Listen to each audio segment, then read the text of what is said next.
All right, we're going to begin.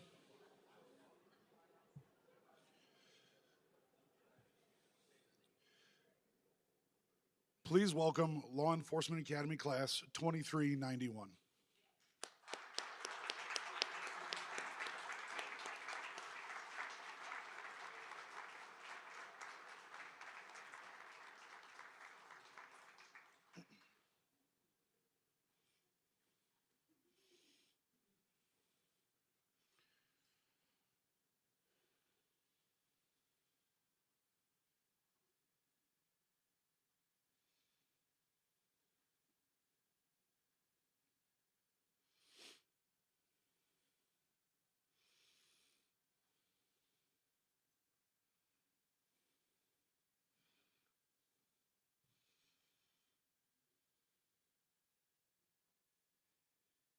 Go and sit down.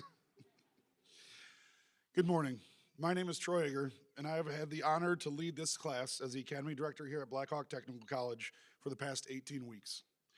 Even though this is the 8th class that I've had the pleasure to graduate and welcome into our profession of law enforcement, it never gets old to see these men, and in this class's case, one woman, dressed in their uniforms, many for the first time, so eager to go out in the community and make a difference. I apologize for my voice, but after spending the last 4.5 months yelling at a few of these students to take off their hoodies, my voice finally gave out this week, so bear with me. As we begin this ceremony, which I promise will be done in time for everyone to go to lunch, I would like to welcome the family, friends, and agency representatives of each of these students to Blackhawk Technical College. It is important that you know these students would not be here right now if it was not for your support. As I mentioned earlier, this is the 8th Law Enforcement Academy class that I've seen graduate. And this class represents 18 of the 158 new law enforcement officers that have entered our profession through these doors over the past 4 years. The only way we can accomplish this is with the help of all our instructors and role players, most of which have full-time jobs and sacrifice their days off and benefit time to instruct in this academy. I mention our instructors at every graduation, and it's for good reason, because what they are teaching these students goes beyond book knowledge and understanding of simple legal concepts. What our instructors know is that what they are teaching these students could and most likely will save their lives one day. And the skills the students learn will undoubtedly save another person's life.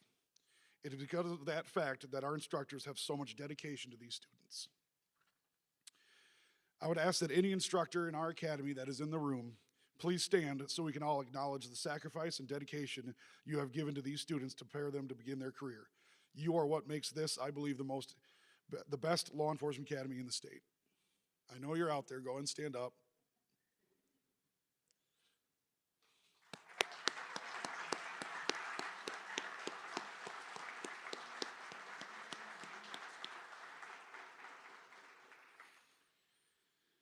Beyond the instructors that are in front of the class on a daily basis, there is so much work done behind the scenes that too often goes unrecognized and underappreciated.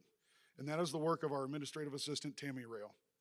Tammy is truly the backbone of the administrative work done with the academies, and I honestly question where we would be without her passion and dedication to our program. Please help me in giving her our utmost appreciation.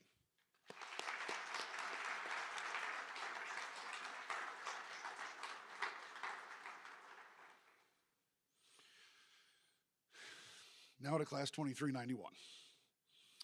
You are the 91st class to graduate from Blackhawk Technical College's Law Enforcement Academy, which dates all the way back to April of 1966. You are entering the profession in a time like no other. The first thing I want to say about this class is their obvious dedication to the community and to their peers. It is always interesting the first day of the academy when the students start walking in the classroom and I get to see what I have to deal with for the next 4.5 months. I won't say what I thought when I saw a couple of the students walk in, but I will say it was apparent this was going to be a different class when I was trying to explain one of the reasons I allow cell phones in the class. Usually, many of the students in the class are also parents. And as a parent myself, I know you need to be available when the school calls or when something comes up. So when I talked about needing to be available to your kids and asked who are parents in the room, and there was a single hand raised, right then I knew it was a young class. and it was going to be an interesting few months.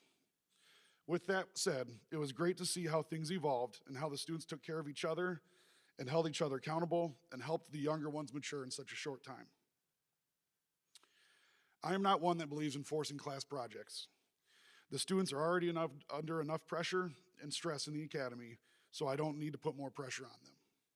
However, the culture that we have built here in our academy with our instructors and how we stress community relationships has allowed students in classes to become themselves, and what we have seen is students take it upon themselves to do something for their community.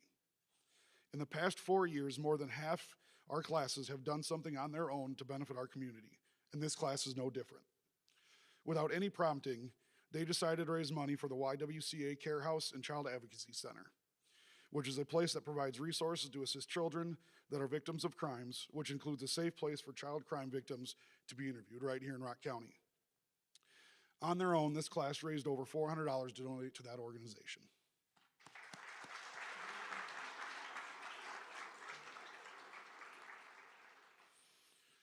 Now, as I contemplated what I wanted to say to you all, particularly something you haven't heard from me before, I decided to focus specifically on leadership.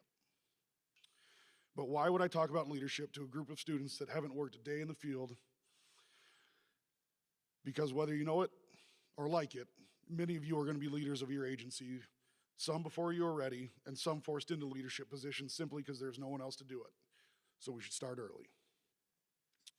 This is usually where I give a really interesting statistic about the rate law enforcement officers are retiring to both prove my point and make me look really smart and well-educated. But instead, I'm just going to give you a true fact to prove my point. Simply said, this is the first class in 4 years that I have not had at least one student in the class that is older than me. And while this week I tried hard to at least put Hoffman in his 40s, he was very quick to remind myself and the rest of the class he's only 39. Now, some of you may think that this means I'm getting old. I assure you that is not the case. I'm just using this fact to show you how young law enforcement agencies are getting. So, even if you have not yet to make an actual arrest, because arresting me for simply playing Indiana Jones cosplay in the park doesn't count, I'm going to give you some advice on how to become a leader. The first part is simple: read a book. The great thing about leadership is that everybody has an opinion on it, and most want to tell their opinion. This means there are countless leadership books out there, some full of knowledge, some not so much. The great thing about leadership, though, is that you can learn just as much from learning what not to do than you can what to do. I'm sure those that have served in the military can agree with me. I might have learned more of what not to do as a leader in the Marine Corps than I did what to do. The tricky part is being able to differentiate the two, and that takes self-reflection, self-awareness, and being honest with yourself. So even if you read a bad leadership book, if you reflect on it and think how you would want to be led, you will learn something. I know some of you are going to say books are expensive or you don't have time to read. So I'm going to give you youngs a few tips. I promise you the library, that's that place in the cities that let you borrow books for free, has more books on leadership than you could ever read. And let's be honest, you don't even need to read a book anymore. Even Vesna with his iPhone 2, which is like the smallest cell phone I've ever seen, can listen to an audiobook or a podcast on your phone. All you have to do is listen, no effort. Now, once you've read or listened to a few books, what do you do when you don't quite know what is right or what will work? It's easy. Find someone to argue with. I'm sure by now you all know I'm game for a good argument anytime. But this type of argument is different than most. This argument is simply for argument's sake. It's about the discussion, not the answer. When I was at the sheriff's office, even before I was promoted to sergeant, I had a supervisor that I connected with and had a good old-fashioned relationship where he was going to push me harder than everybody else to make me the best person I could be. I think he realized very quickly that I enjoyed the challenge. I'm just not sure he figured out how fast I realized he enjoyed the challenge just as much. The great thing about this was he was a very much an old school guy, and as these students can attest, old school is not my way of doing things. But what this meant was we had two different ways of thinking, which allowed for some great arguments. Anytime we had a chance, we would spend 10 minutes or 2 hours arguing about ideas, policies, theories, anything. Since he was higher ranked than me, I knew if I wanted to do something new or different, I needed his approval. So I had to get used to saying, there's a ton of research out there to help me prove my point. And sometimes had to actually quote that research to get him to believe me or to buy into what I was saying. As the years went on, he would always ask me why I would say there's research out there. And I had to remind him that in the beginning, that was the only way he would listen to me. But after enough of these arguments, when he thought I had learned enough, he finally let me in on the little secret, which was most of the time, he actually agreed with what I said. He just told me no, because he wanted to test me to see how much I believed in what I wanted to do. He knew when I had research or facts to support what I was thinking about, and I was willing to argue with him, that I actually thought about what I wanted to do, and I believed in it. He pushed me to learn to be a leader. You all need to find someone that will push you, both as a leader and a follower. You should encourage those around you. You should encourage those that you lead and those you follow to argue with you. If someone agrees with you no matter what, no one is going to learn anything. Which brings me to my last point. To be a leader, you need to simply lead. I realize that sounds stupid, but stick with me for a few more minutes and I'll get there.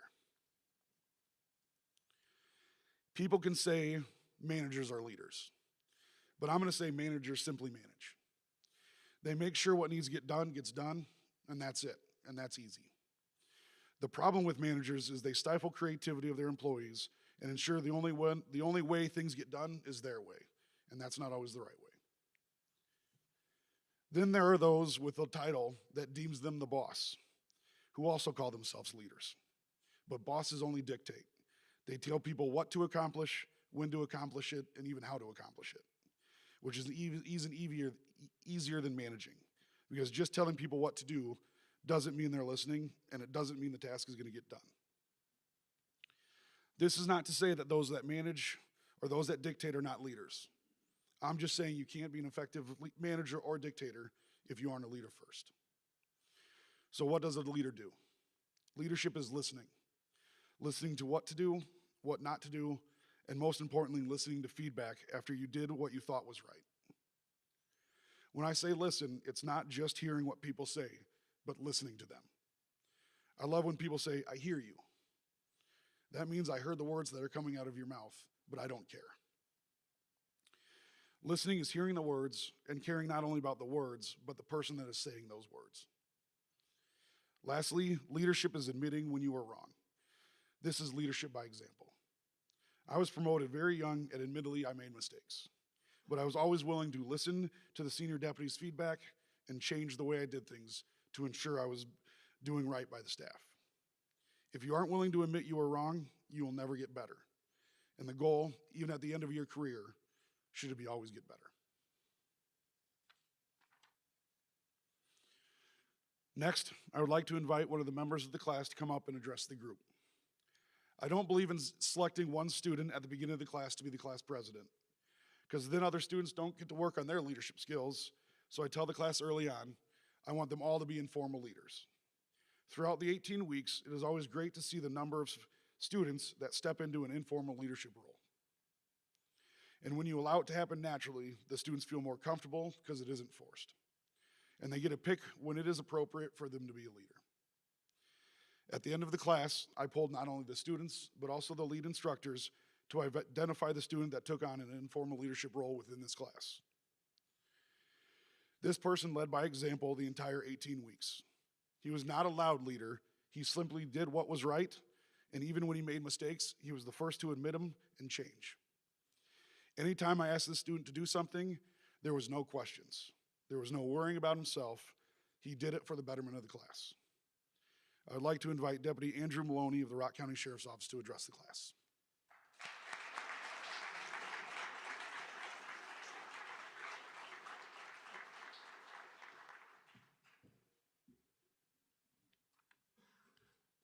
All right, good morning, everybody. Thank you for being here. My name is Andrew Maloney, and I'm a deputy for the Rock County Sheriff's Office. Before I begin, I want to thank my parents, Jim and Kelly, and the rest of my family for everything that they have done for me. It is because of them that I am the man that I am today. I also want to thank my girlfriend, Alexa. The last 7 years, you've been there through every step of this process and have been my motivation and support every single day. Over the last 18 weeks, we've created memories during this academy that we now all share.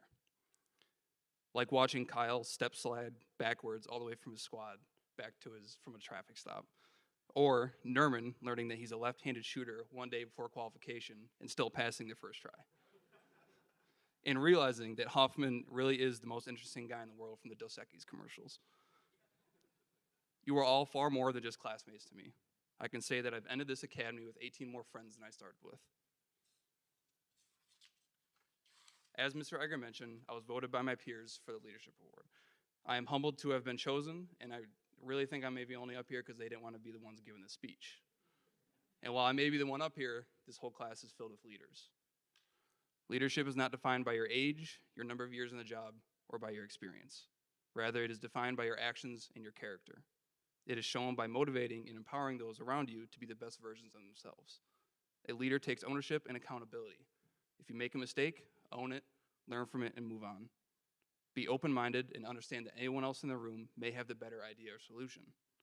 Be someone that your peers and the public will trust to act with integrity. And these are all qualities that I see in my friends and my classmates. And remember that these qualities don't end when your shift is over. Rather, they continue to affect those in your personal life.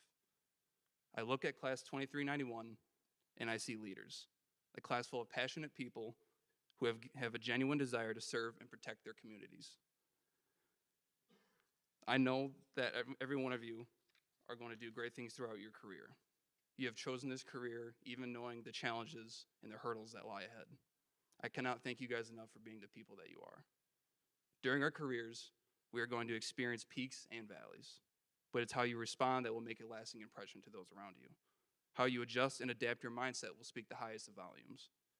And on that note, I'll leave you guys with a quote to remember during field training by Ralph Waldo Emerson. He says, "He is rich who owns the day, and no one owns the day who allows it to be invaded with fret and anxiety. Finish every day and be done with it, for you have done what you could." We should all be very proud of what we have done. Thank you.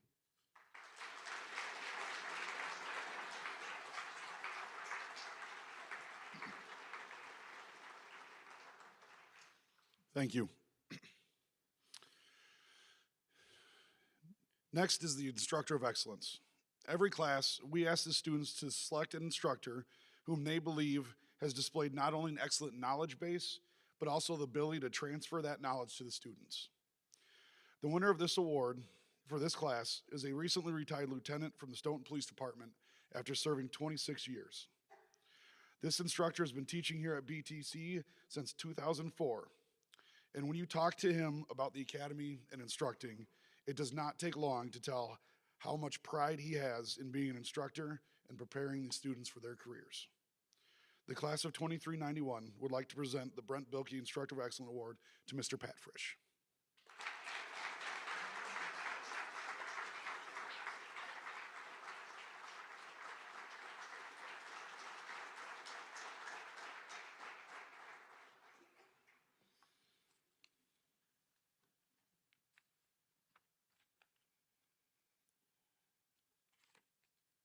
Got to make sure I start on the right page here. All right, class 2391. When I was informed that the class had selected me for the Instructor of Excellence Award, I felt honored. I'm thankful that you have chosen me, and you had numerous instructors over this last 18 weeks, so any one of them certainly would have been worthy of the award, so I really appreciate the fact that you chose me. Throughout my career, I received several medals and commendations, but really, honestly, not just because we're here today, but the Blackhawk Instructor of Excellence Award is probably one of the most meaningful because it comes from the rank and file people. It comes from people below me, not above me. So on behalf of all the staff here at Blackhawk Tech, all the instructors, everybody else, I will accept this award on their behalf as well. Thought it was done, didn't you? I got pages. I'll try to make this quick as possible because I know from previous experience that 10% of you guys, probably 10% of everybody, but especially 10% of you guys, will forget 10% of what I said 10 minutes after I said it. So I figured while I have the mic, I'll have one last time to give you a lecture. So when I decided what I was going to have to say here today, I went and got one of those small notebooks like we carry in our vest pockets when we work every day. And I started to fit that in the time frame, so I tried to narrow it down. So the first thing that I want you to remember is that law enforcement is a people business. There's a generation gap between myself and all of you in your law enforcement career. You have things like DNA to solve crimes. You can use a drone to assess a tactical situation. You can use all kinds of things. You'll use social media to inform the public, use Facebook and the TikTok or whatever it is you guys use. TikTok, I guess it is. So you have all those things at your disposal. I never had those during my career, but no matter what, all those things are controlled by people. You're going to deal with victims. You're going to deal with suspects. You're going to deal with other first responders, witnesses, children, just the general public as a whole. And they're all people. So treat them as the way you want to be treated. Treat them with fairness. Hold your suspects accountable for the actions that they've taken. Protect your victims, and especially protect each one of you. Become close-knit and take care of each other.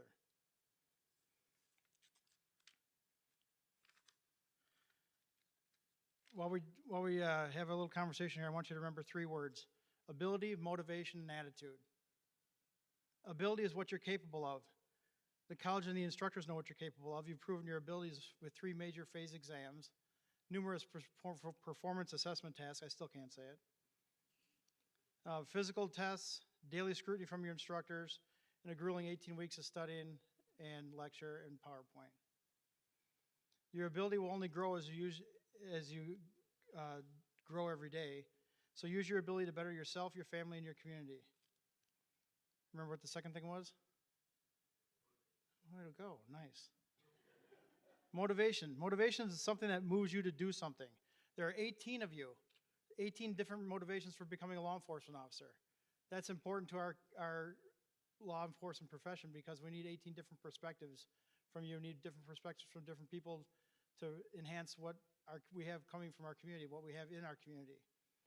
So use that motivation and experience you have now to help you in the future in whatever it is that you're doing. Motivation means when you go to work with a purpose. Don't show up and just honk the donkey. If you're not familiar, it means like screw around.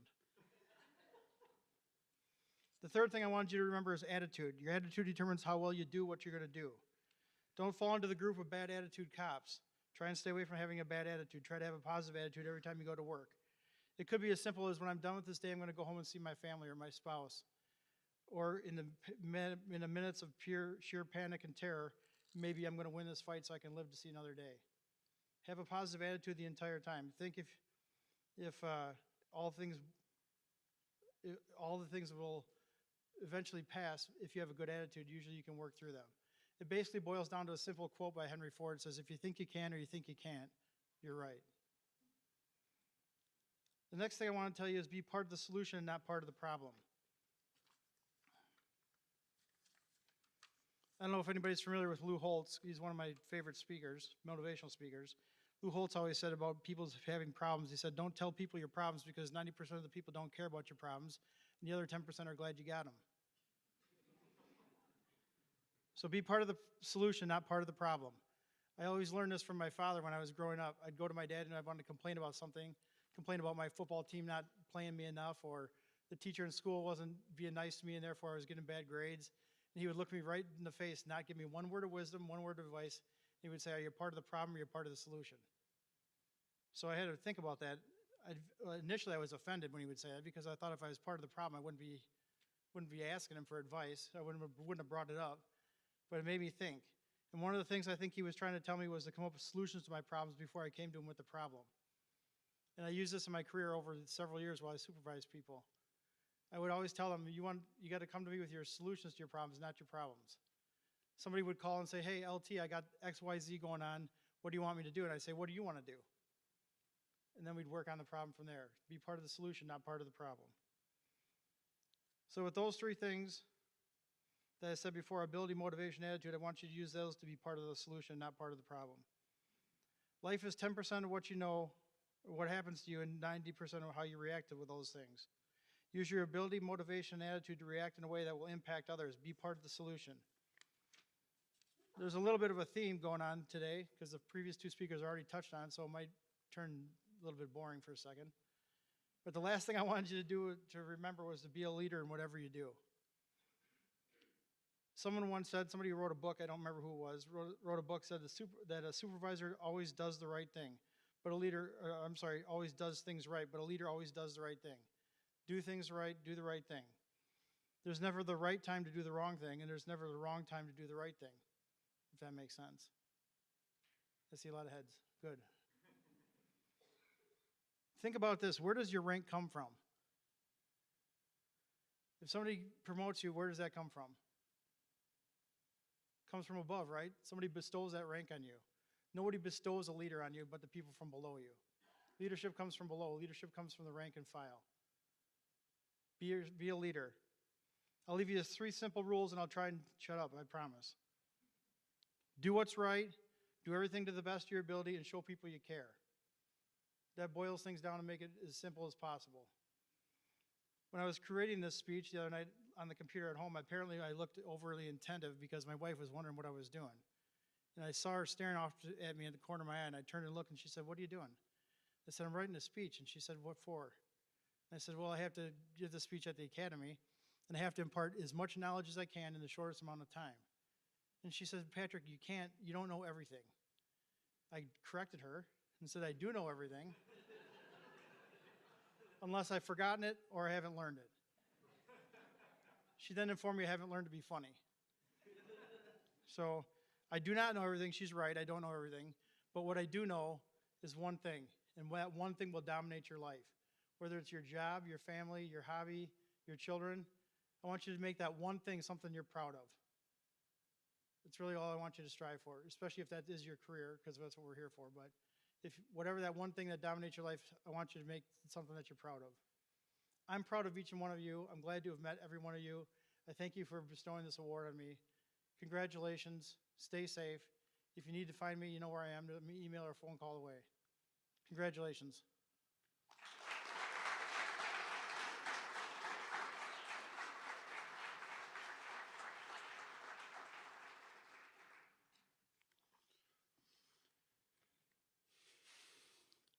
Our last speaker, excuse me, was also picked by the students as someone they wanted to hear from. This speaker is also one of our lead instructors in the Law Enforcement Academy and is a retired lieutenant from the City of Beloit Police Department. Rich teaches everything from firearms, emergency driving, and traffic law. Rich is known to be an extremely entertaining instructor, and while he may go off script every once in a while, he is always about passing on the knowledge to the students and making sure they do what's right. The class of 2391 would like to invite Mr. Rich Lefebvre to address the class.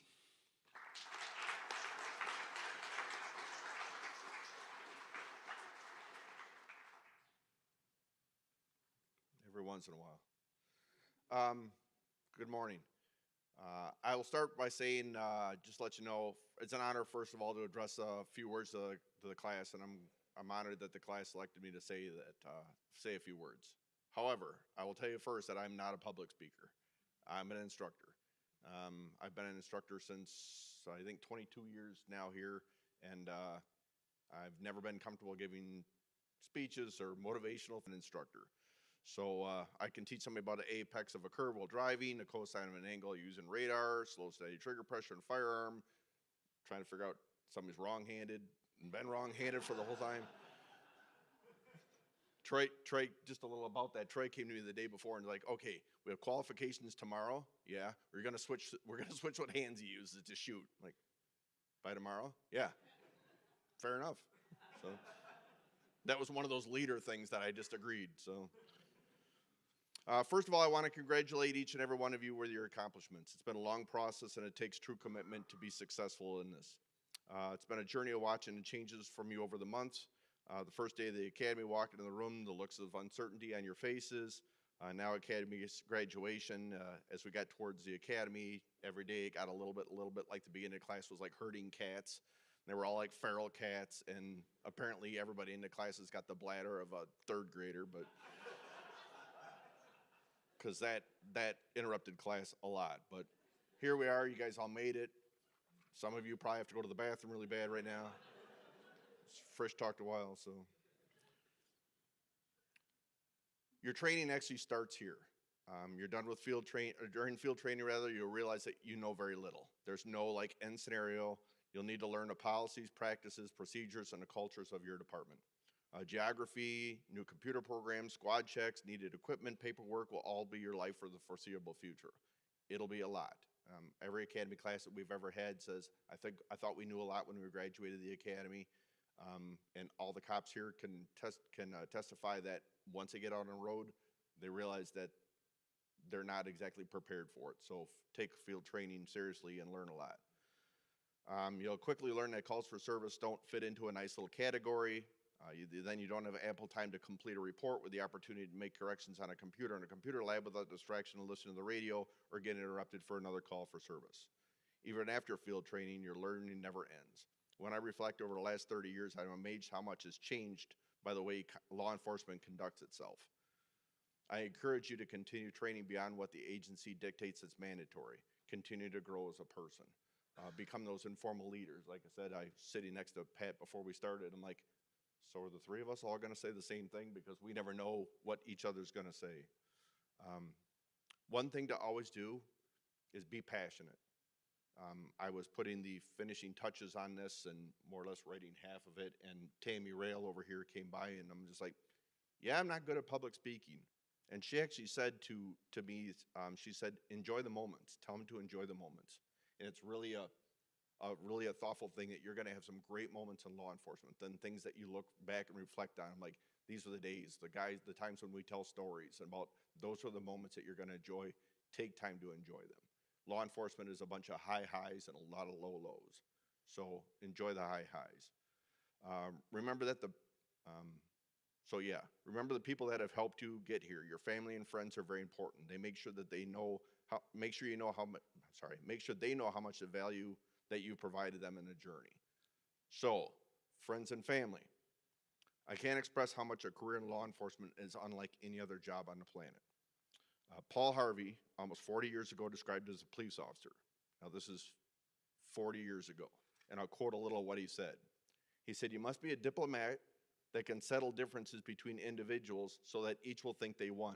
But being a policeman, I'm sorry, I'm apparently going to have to put on the glasses. The font wasn't quite big enough, Frisch. The problem is I made it italics, so now I can't read it. But if the policeman is neat, he is conceited. If he's careless, he's a bum. If he's pleasant, he's flirting. If not, he's a grouch. He must make an instant decision, which would require months for a lawyer to make. But if he hurries, he's careless. If he's deliberate, he's lazy. He must be the first onto an accident and infallible with his diagnosis. He must be able to start breathing, stop bleeding, tie splints, and above all, make sure that the victim goes home without a limp or expected to be sued. The police officer must know every gun, draw on a run, hit where it doesn't hurt. He must be able to whip men twice his size and half of his age without damaging his uniform, without being brutal. If you hit him, without being brutal. If you hit him, he's a coward. If he hits you, you're a bully. A policeman must know everything and not tell anyone. He must know where all the sin is and not partake in any of it. And that was 40 years ago. So much about being a cop has changed, and so much has stayed the same. By the way, the be first on scene, I once during an academy, I said that law enforcement is first responders and firefighters are second responders because they have to actually wake up, get in the fire truck, and go there. And I ended my speech with why become law enforcement, because firefighters need heroes. Afterwards, this huge dude walked up to me, and he goes, hi, I've been a firefighter 28 years. And I was quick to remind him that I was armed. So.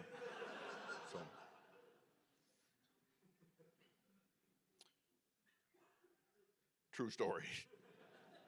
He thought it was funny, but that was after I told him I was armed. So, I would encourage each family member or friend to imagine what doing this job is like every day, only wearing a body camera. that's subject to open records every day. The police officer in your life will have a changing sleep schedule, court in the middle of the day, when they work nights, mandatory overtime, canceled days off, and the list goes on. One of the most interesting things, and as we prepare for a law enforcement career, and I guarantee every person wearing a uniform in this room has experienced this, the first time you drive a marked police car on the interstate,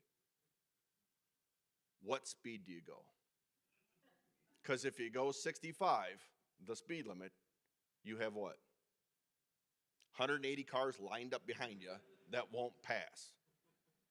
So you try to be passionate and say, well, I'm going to go 5 over. Boss's phone rings that you were doing what? Speeding. So like I say, it's just the simplest things about being a law enforcement officer that people don't think about. So just keep that in mind. What the officers will see and hear, few people will ever see. They're witness to people at their absolute worst, and we're supposed to remain calm and emotionally detached, while somehow trying to humanize the badge. Police officers are supposed to be politically neutral, opinion-free, and somehow have to protect other people's freedom of speech. If I seem passionate about it, I am. Law enforcement leaders, and there are a whole lot of law enforcement leaders. You can tell they're leaders because they're sitting far back in the classroom.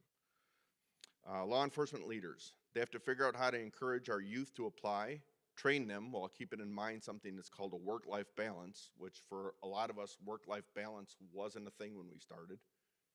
Steve Christensen is here. When he became a law enforcement officer, they didn't have history class because there was no such thing.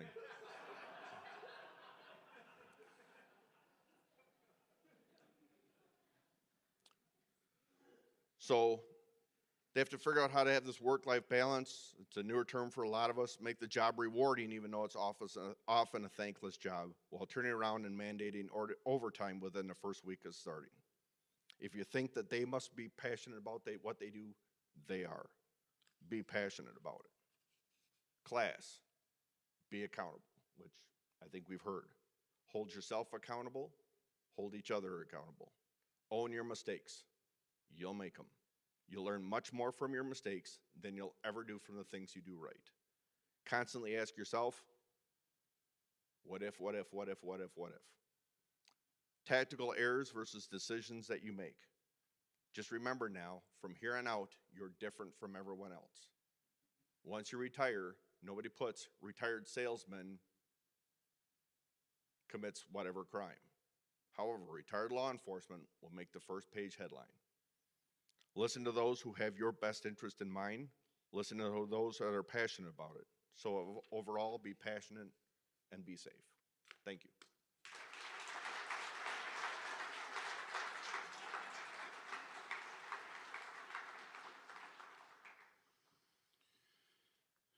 All right. The last thing we need to do is make a few things official, so we have a few awards to present. Our first award is the award for academic achievement. This award is given to the student that had the highest average for each of the 3 phase tests. This class as a whole had an average of 90% over all 3 tests. Our award winner had a 95% average over the 3 tests, which shows how much work he put in. With that, I would like to present the Academic Excellence Award to Officer Gavin Lanke of the Mount Horeb Police Department.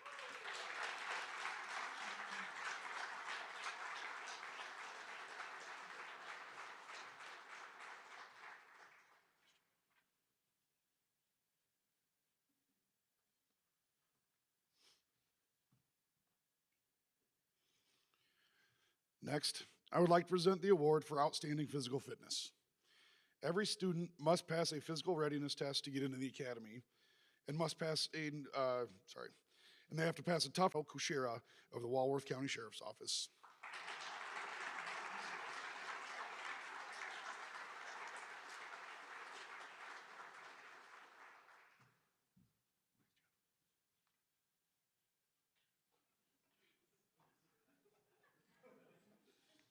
He gave that awkward smile, didn't he?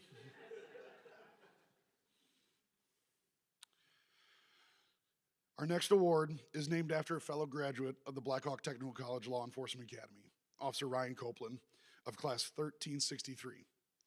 Officer Copeland was tragically killed on-duty traffic crash in 2015. Officer Copeland was a member of the McFarland Police Department, a K-9 officer, and a veteran of the United States Army. While I never met Officer Copeland, I know many people that knew him. The stories I have heard about him as a man and a law enforcement officer show me what kind of human being he was, which makes this award very special to this academy. With honorable mention to Nerman Karabagovic, who literally couldn't hit the broadside of a barn for the majority of Firearms Week until we discovered he was a wrong-handed shooter the day before qualification, and he was able to qualify one day after transitioning. I would like to present the Officer Ryan Copeland Marksmanship Award to Officer Cameron Tybert of the City of Beloit Police Department.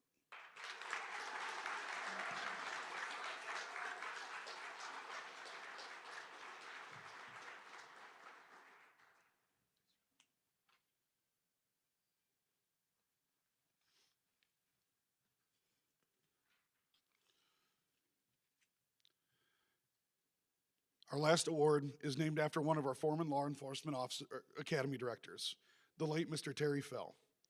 Mr. Fell served as both the Chief Deputy of the Rock County Sheriff's Office and the Chief of the Beloit Police Department.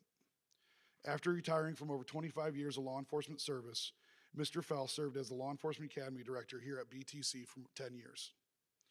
Mr. Fell also served on the Beloit City Council and on the Rock County Board of Directors for several terms. Mr. Fell's legacy is that of leadership, honor, and sense of duty. I am proud to present the Terry Fell Leadership Award to Deputy Andrew Maloney of the Rock County Sheriff's Office.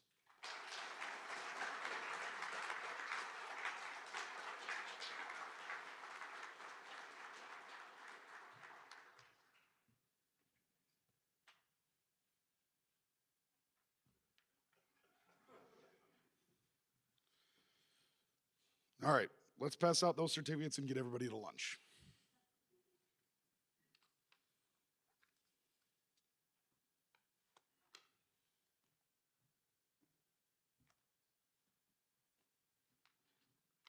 It is my honor to read the names today of these wonderful graduates. As I read your name, please come up this way, get your certificate, smile nice for the cameras, and proceed down. Ian Anderson, Evansville Police Department.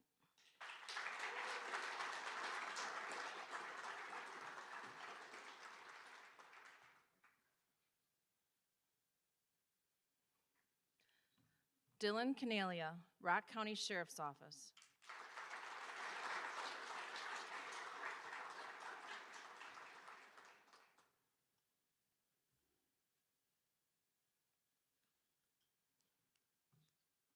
Brady Card, Beloit Police Department.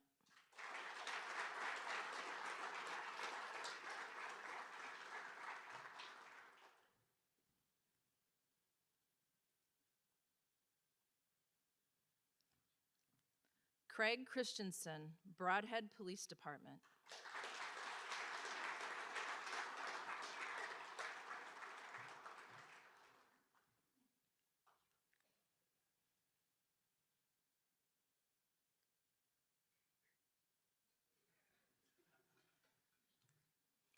Tyler Gaze, Clinton Police Department.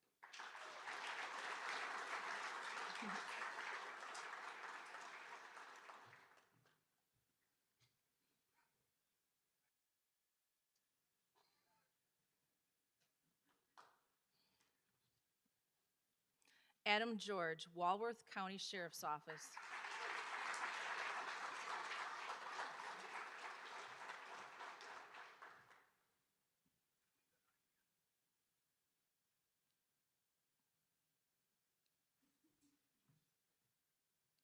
Justin Hoffman, Monroe Police Department.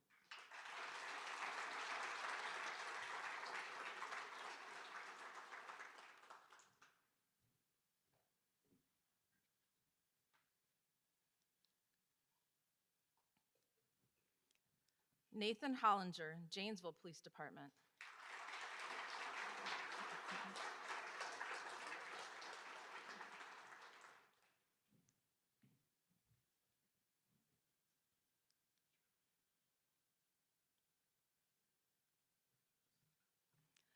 Nerman Karabagovic, Monroe Police Department.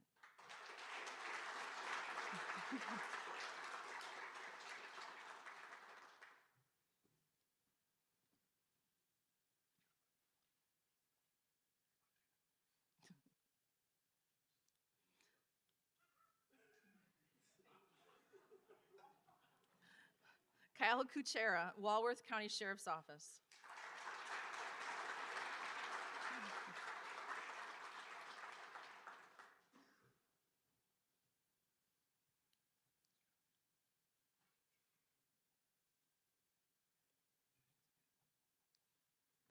Gavin Linky, Mount Horeb Police Department.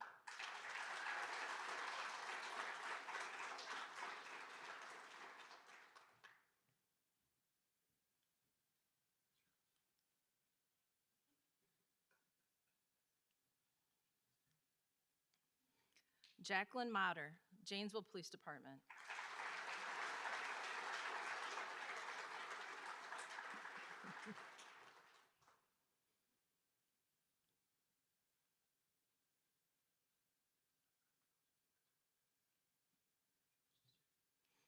Andrew Maloney, Rock County Sheriff's Office.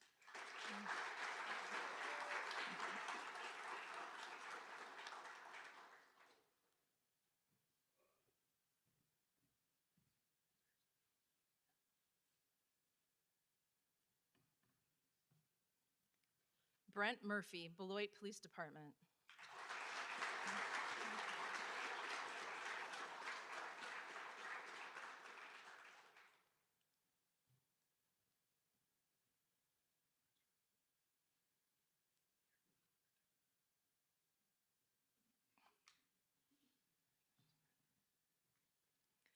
Ben Preston, Monroe Police Department.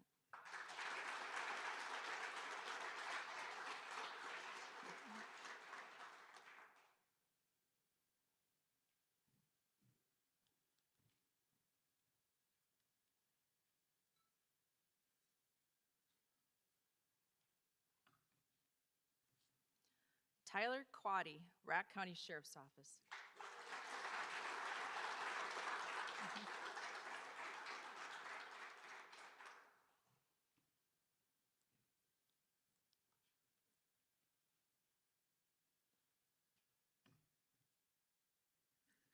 Cameron Tybert, Beloit Police Department.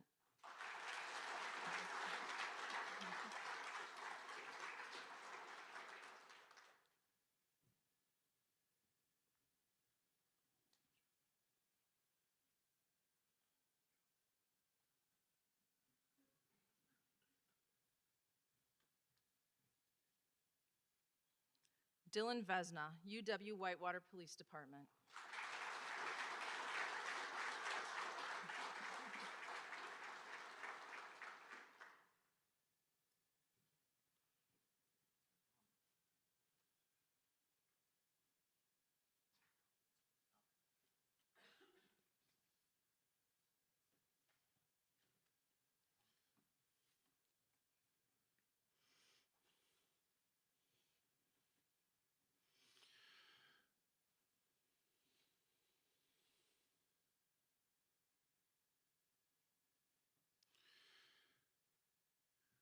I want to thank each of you for being with these students as they celebrate this great achievement to begin their careers. I want you to remember that what they do is great work, but it also takes great sacrifice by them and by each of you. Please remember to communicate with each other and know the difference you as a group make in our communities. Please feel free to stay, meet each other, and enjoy some light refreshments. To Class 2391, as always, make good choices. We'll see you out there.